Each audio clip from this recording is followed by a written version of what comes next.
I recently learned the afterlife is real. I've also learned you shouldn't believe everything you hear about it. Rachel had a quick death. Traumatic aortic rupture in her sleep. She flinched slightly, grabbed her chest and gasped, but not loud enough to wake her husband, Brett, who woke up the next morning, his arms wrapped around her cold and rigid body. The next few weeks were hard for Brett. He stopped shaving, barely left the house, quit his job. He sunk into a deep depression very few could understand from the outside looking in. It was hard to watch my friend of 20 years change so suddenly from an outgoing and charismatic man to a shell of person in such a short time. I had made the necessary, but also standard promises to him before and after the funeral. If you need someone to talk to, let me know, and I'll be here for you if you ever need anything. But we all know those are just pretty words said on ugly days. No one takes them seriously. I decided to make an effort to help Brett. I offered to let him stay in my house rent-free indefinitely. He was losing money without a job, so I figured he could sell his place, move in with me, and take all the time he needed to let himself heal before getting back up on his feet. Plus, I couldn't imagine what he was going through. Waking up and going to sleep every night in the same bed you woke up next to your wife with her pale skin and blue lips. Seemed the least I could do was give him a break from that torture. To my surprise, he accepted, and he was moved in a week later. Immediately, I realized things were worse than I had imagined. Brett could barely hold a conversation without drifting off and staring into random corners of the room. I'd go to bed at night and leave him on the couch watching TV, only to find him there the next morning, red-eyed and staring blankly at whatever image the television put in front of him. He stank, he was messy. He rarely offered to help around the house, but he was also my best friend, and I had to help him. I never married, so I don't think I'll ever truly understand the trauma he went through. But I do know people grieve in different ways, and I do know that depression is a nasty thing that can completely change a person. I've seen it happen. Like I said, depression can be hard to judge from the outside looking in, but it truly changes you. It rewires your brain. You start to doubt yourself. You stop trusting people. You stop looking on the sunny side of things, because what's the point in getting your hopes up? I wasn't going to let Brett keep sliding downhill. Not in my house. Is intervention the correct word when it's only two people? I guess it was more of a heart-to-heart. Anyway, I sat him down and told him that I loved him, and I hated to see him like this. I told him I wanted to help him get better, and I'd be willing to pay for a therapist for him to help him get through the next few weeks. Get through the next few weeks, Brett said quietly, almost to himself, as if I wasn't even there. Yeah, man, I replied. Let's get you through this tunnel and out into the light on the other side. Other side, Brett whispered to himself. Brett, buddy, you into this? I lightly tapped his elbow to get his attention, and he snapped back to the present from wherever he had drifted off to. Yeah, I'll try, but I don't think I'll ever forget. Rachel will always be with me. I know, buddy. 2 weeks later, things were improving. I stopped finding him on my couch in the early mornings where I had left him. We could hold conversations again, and would banter back and forth like the good old days. Brett was shaving, laughing, and leaving the house to go on long runs. My friend was back. One Saturday morning, I woke up early and came downstairs to the smell of coffee. I poured a cup, sat on the couch, and watched the news when Brett came down the stairs. "Morning, Mike," he said to me. "Oh, you made coffee, nice." He walked over and poured himself a cup and sat down next to me on the couch. Watching. The confused look on my face must have betrayed me. "Hey, you okay?" Brett asked, setting his mug down on the coffee table.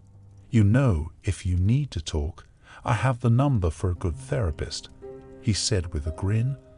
"I didn't make that coffee," I said to him. "Okay," he said, getting up from the couch and whistling as he walked up the stairs to take a shower. I smiled. I hadn't seen him this happy in months. In college, Brett's idea of a funny joke was always a little tricky and creepy. He'd sneak onto my computer when I wasn't looking and write some stupid little message like, "I'm watching you," then act all surprised when I found it. One time, while spending the night with a lady friend, he creeped out of bed while she was asleep and hung her teddy bear by the ceiling fan cord like some grim suicide attempt, then crawled back into bed, with her only to be woken up by her screams the next morning. He was a real sicko, and I loved him for it. Another week or so passed, and I noticed Brett was helping out with chores more and more.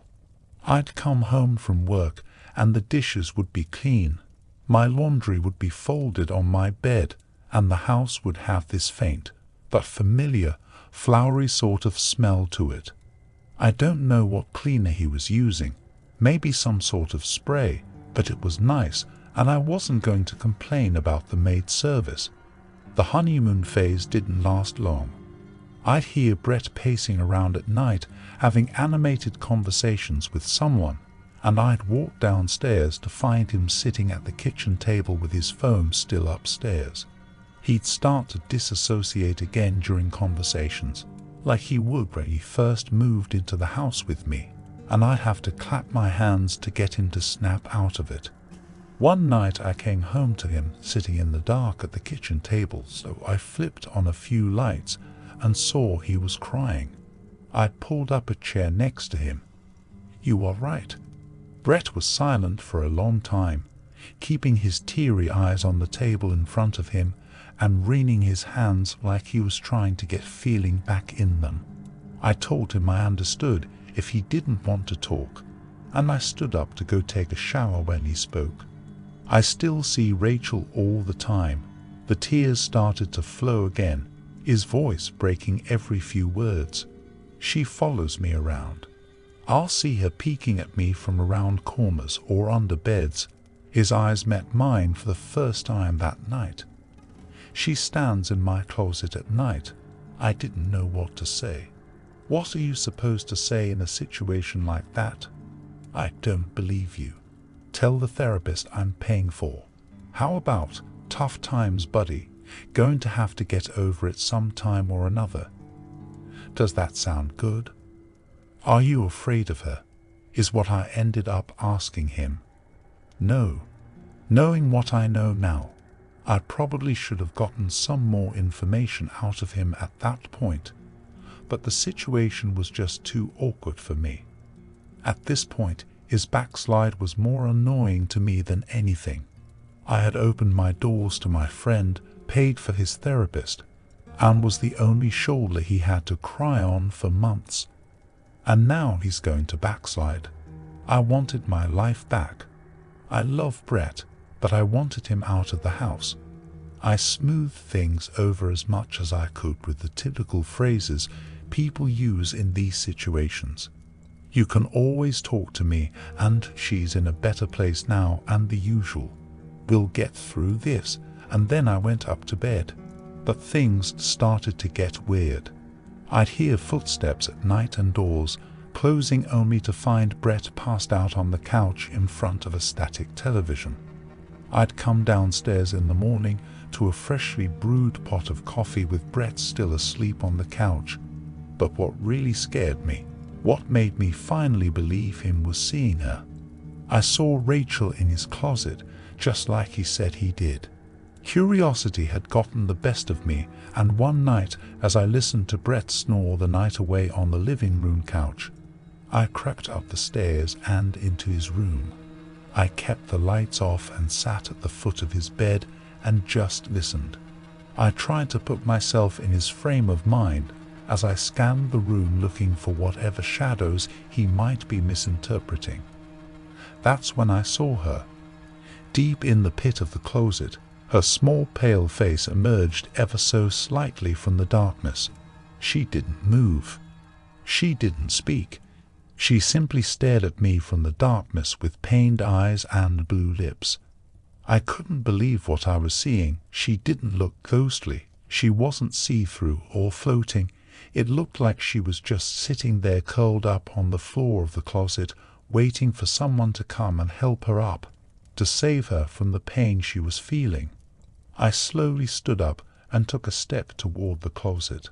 I'm not sure what I was thinking at that point. If this was real and I could help her, or if I was going to take a better look in the closet to see if my eyes were playing tricks on me. Whichever it was, I never made it to the closet.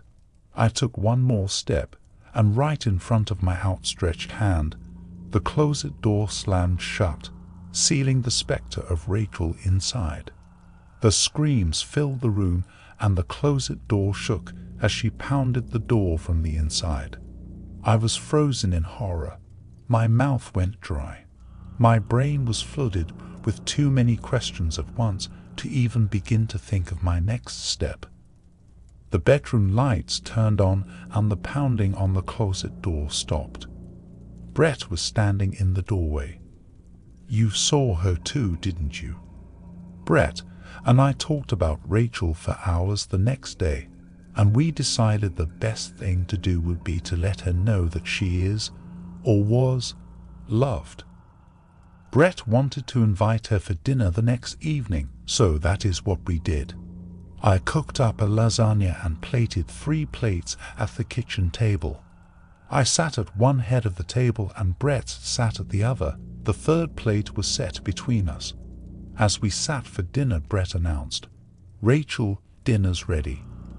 We both sat there for a few minutes in silence, wondering what, if anything, might happen. Eventually, I'm the one over, and we both dug into the food in front of us. A loud screeching broke the silence, and we both sat dumbfounded and watched as the chair in front of the 3rd plate pulled itself out, then scooted itself back in, as if someone had just sat down to eat with us. Brett continued to eat in silence, while I had lost my appetite completely and pushed my plate away. I spent most of that dinner alternating my gaze between the empty spot between us and then to Brett, searching desperately for any sign that this was one of his pranks. He could have easily pushed that chair out and pulled it back in with his foot under the table. I'd almost said something about it when I noticed the 3rd plate. The food on it was half eaten. It was just gone. Brett couldn't have faked that. After dinner, I made Brett take a walk with me around the neighborhood. I didn't want whatever was in the house to listen to us. Besides, I think we both needed some fresh air at that point. I told him how I felt about the situation, which was that I thought it was messed up and unhealthy for either of us, and we needed to find a way to get the spirit of his wife to move on. Brett, of course, was very much against this. He thought it was wonderful that his wife wanted to stay near him, even in death. I understand where he was coming from, but in the end, it was my house and I had already made my decision. Just before we ended our walk back at the house, I asked Brett one more question. Have you ever managed to touch her? No, he replied. If she's in the hallway or something, she disappears fairly quickly. And when she's in the closet, the door slams before I can reach her. He paused for a moment, as if weighing the decision to speak. Then he said, She does speak to me sometimes. What does she say? She says she's waiting for me. She says it's beautiful where she is. The next day, I spent hours scouring the internet for medium, psychics, priests, anyone who might be able to cleanse my house of Rachel's spirit. Of course, I did all of this without letting Brett know. If he found out I was trying to get his wife's spirit out of my house, I don't know what he'd be liable to do. The man was unstable. Eventually, I found one. A woman named Gilly. I just had to find a way to get Brett out of the house long enough for Gilly to come in and work her magic. Over the next few days, I peppered Brett with questions. About the ghost, his schedule, the job hunt, and more about the ghost. I needed as much information as I could get so I could pass the information along to Gilly, who I had been emailing with trying to set a game plan. Finally, we had a date. Brett would be going out for the day with Rachel's family to catch up. I had at least 4 hours. Gilly showed up at my door 15 minutes after Brett left. As soon as she stepped over the threshold into my house, she paused and put a hand to her chest. "Oh yeah," she said, "you got something here." I was amazed at how similar this was to having an exterminator over for bugs. She walked through the house, pausing in each room to see if she picked up on any paranormal energy. When she reached Brett's room, she gasped, "There is something in here. It's different than what I was sensing when I first walked in.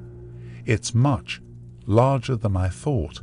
She was staring into the closet where I had seen Rachel, her eyes wide. "Can you get it out?" I asked. "I can try." I'm not sure what she did. I spent most of the time on the couch watching TV while she was performing her rituals in Brett's room, but she was gone within an hour.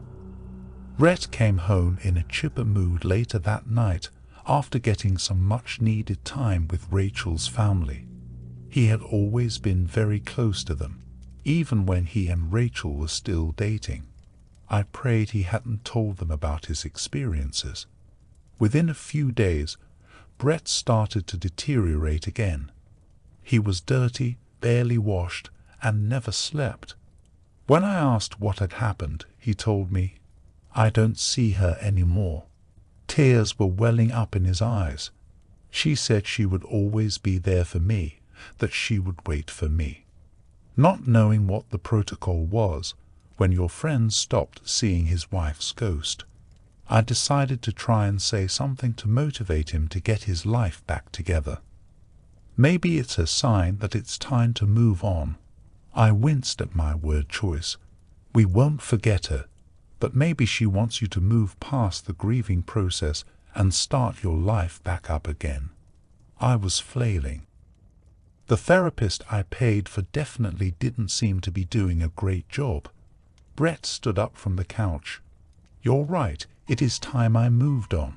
He gave me a huge smile. "Thanks for everything, man. I really mean it. You've been a true friend."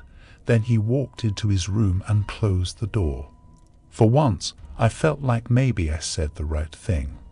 I knocked on Brett's door around 6 p.m. the next day. I hadn't seen or heard from him the entire day, which was unusual. I got no reply. I tried the doorknob and found it was unlocked.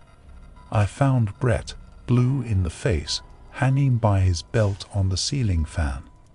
There was a note on the bed. The note read, "I'm sorry you had to be the one to find me like this. I meant what I said last night about you being a great friend. I wished nothing but the best for you, and I hate to cause you this trouble, but it's time for me to move on. Rachel is waiting for me. She told me herself. I know we can come back. Rachel told me, when I figure it out, I'll leave you a sign to let you know I'm okay. Love you, man." The next few days were a blur. The police interviews, the funeral, and the endless questions from Brett's family. I burned the note. I thought it was best no one saw it except for me. I started to fall into a depression. I couldn't help but feel like I had something to do with this. Maybe I wasn't as supportive as I should have been. Maybe I pushed him too hard too early. Maybe I shouldn't have called that psychic. About a week later, things slowed down again for me. It was strange being alone in this quiet house after having Brett with me for so long. I walked into Brett's old room, sat on his bed, and ruminated on the last few months. I said a quick prayer for Brett and Rachel and stood up to leave the room when I noticed a sheet of paper on the nightstand next to the bed. I walked over and picked it up. It read, "I made a mistake. You should leave the house. Love you, man." A long, slow creak filled the room, and I looked up to see the closet door slowly swing itself open. I stared into the dark closet for a second before noticing a pair of shoes sticking out from under the racks of Brett's hanging clothes. As if waiting for me to notice the shoes as the cue, the racks of clothes spread themselves apart and revealed a horrible-looking man behind them. An evil face with pale skin, crooked teeth, and black holes where the eyes should be emerged from between two shirts, like he was playing peek-a-boo with me. The man broke into booming laughter. I couldn't speak. I couldn't move. I was too terrified to think. The man behind the shirts pulled something out of his back pocket and affixed it to his face. It was a crude mask of a woman. He snapped his fingers, and in the blink of an eye, he became Rachel, blue lips and all. He started laughing again, only this time it was with Rachel's voice. I broke into a run out of the house. The last thing I heard before bursting from the front door was Rachel's voice. She said, "I'll take your soul next."